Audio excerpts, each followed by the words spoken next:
Timeline, proseso at paghawak ng ebidensya ng kaso laban kay dating Pangulong Rodrigo Duterte nakatakda ng ayusin ng International Criminal Court. Kampo naman ng dating Pangulo may bagong apela. Nagbabalik si R.R. Tubise sa sentro ng balita. Itinakda na ng International Criminal Court ang unang status conference sa kasong Crimes Against Humanity laban kay dating Pangulong Rodrigo Duterte bilang bahagi ng paghahanda sa nalalapit na paglilitis. Sa May 27, aayusin ng ICC ang timeline, mga proseso at paghawak ng ebidensya kaugnay ng kaso.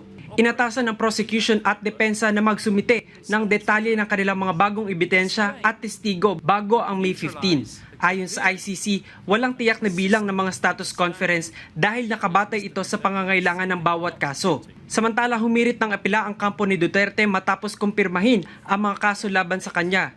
Sa isinumiting motion, hinihiling ng depensa na payagan silang iapila ang desisyon ng pre-trial chamber na nagkumpirma sa mga paratang. Iginiit ng depensa na malabo at sobrang lawak umano ng mga paratang at kulang ang paliwanag sa mga ebidensyang ginamit. Babala nila, maaari umano itong makaapekto sa pagiging patas ng paglilitis. Sa ngayon, hihintayin pa ng korte kung papayagan ang nasabing apela habang papalapit sa aktwal na paglilitis ang kaso. Nauna nang itinalaga ng ICC ang trial chamber na didinig sa kaso laban sa dating Pangulo.